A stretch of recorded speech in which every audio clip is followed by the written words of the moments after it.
All right, so I got one last instance that I want to look at, and this is called difference of squares. And this is a pretty common pattern. We talked about it in one of the classes today. And that is, I've got one perfect square minus another perfect square. Well, as we found, when we multiply, there's actually is a middle term there, but it's 0x. And if we split that middle term up, we'll end up here, okay? So if you're, but going through the same process that we always do, right? Multiply a times c. My a here is 1, my b here is 0, and my c is negative 9. So I multiply 1 times negative 9, and I get negative 9. And I'm looking for factors of negative 9 that add to 0. So that would be negative 9, or negative 1 and 9, 1 and negative 9. And 3, negative 3 and 3, okay? And this is the ones that add to 0, negative 3 and 3. We put it in our box once again. X squared minus 3x plus 3x minus 9. I look at my factors. Let's look in this direction, 3. This direction, x. This direction, x. This direction, you'll notice that both of them have a negative sign, so I would say negative 3.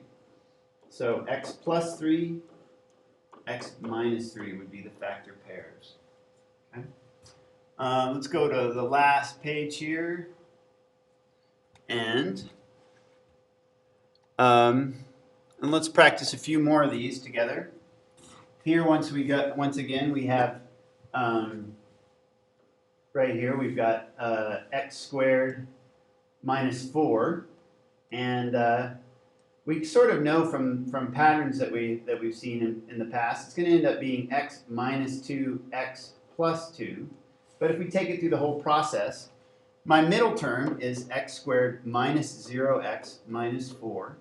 And I'm looking for factors of negative 4 that add to 0, okay? Which would be x squared minus 2x plus 2x minus 4. Going through the process, both signs are negative here, so I'm going to put a negative 2 there. X, and 2, okay? And it's a positive 2 because both of those aren't negative, okay? And then my factors are x minus 2, x plus 2. Now, here's one instance that I want to talk about real quick. Let's look at this. X squared plus 1. Are there any factors of positive 1 that add to 0? Well, positive 1 has to be either positive 1 and 1, or negative 1 and negative 1. And in both cases, that adds to 2, this adds to negative 2. So this one you cannot factor.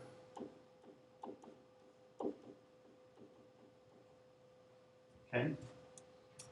But then, x squared minus 1, you can factor. X squared plus 1, you can't.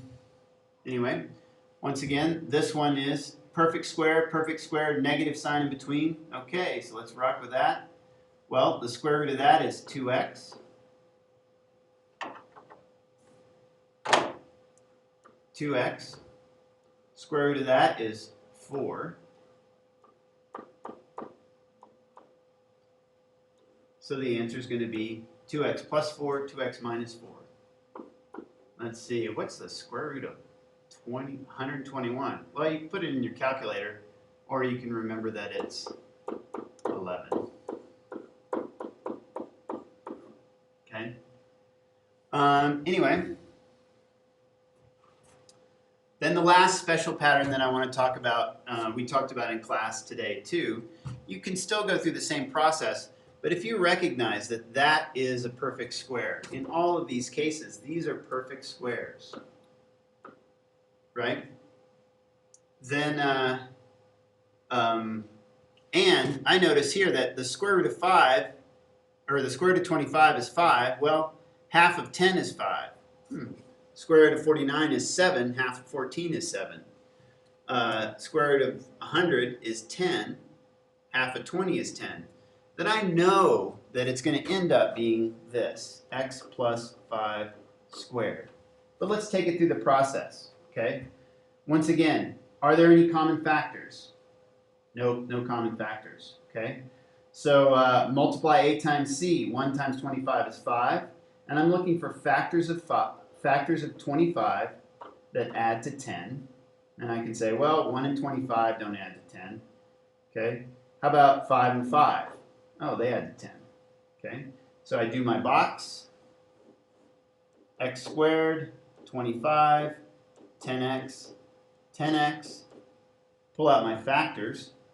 X, x, positive 5, positive 5. So that's going to be x plus 5, x plus 5. And then we're going to want to rewrite it like that, okay, in turn as a square. Okay. Do it one more time. So no common factors. Let's look at this one. No common factors. So I'm going to look at this and say, okay, what are my a times c? So that's 49.